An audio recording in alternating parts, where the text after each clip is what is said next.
High Representative. I would like to put the focus on the broader negotiations towards a peace settlement. It is true that there have been intense and commendable diplomatic efforts in recent months, including from the EU.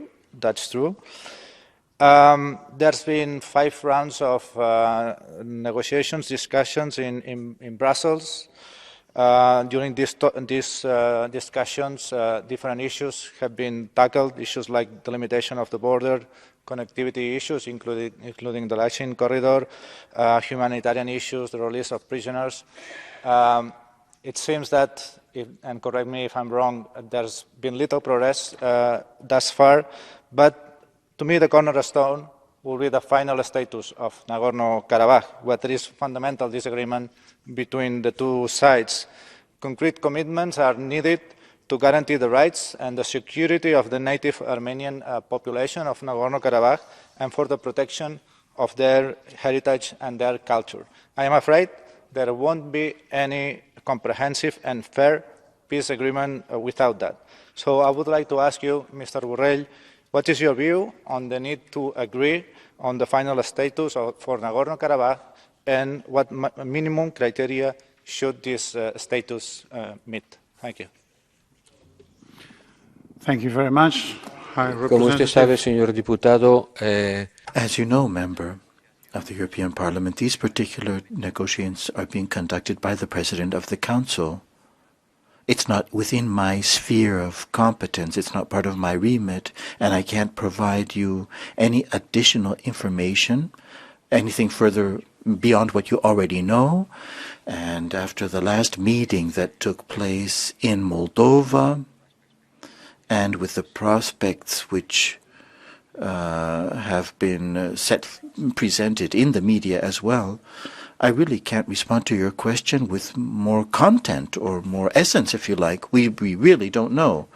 We really don't know. The only thing that we know is that the two parts have recognized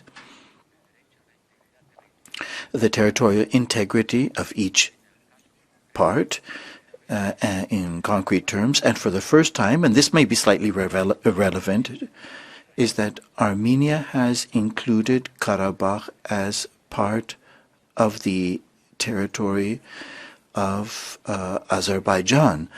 But what the final outcome will be, I can't say. If I'm not mistaken, on the 22nd of May meeting, Prime Minister Phashinian said in a press conference as concerns the recognition of the territorial integrity and the inclusion of Nagorno-Karabakh, that this is the first time that an Armenian leader, in this case Phashinian, that he expressed it in such an unambiguous fashion. It was totally unambiguous what he had to say as concerns the place of Nagorno-Karabakh within the territorial sovereignty of Azerbaijan. And we do hope that Baku will come forth with a positive narrative, with a clear message for the Armenians of Nagorno-Karabakh concerning their rights, their security, once again their rights, that they be fully respected.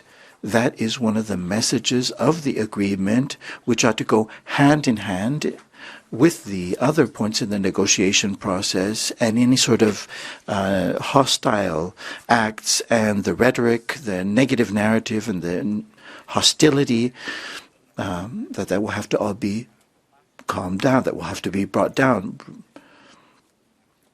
And this, of course, would facilitate the negotiations moving forward in a positive fashion. Thank you.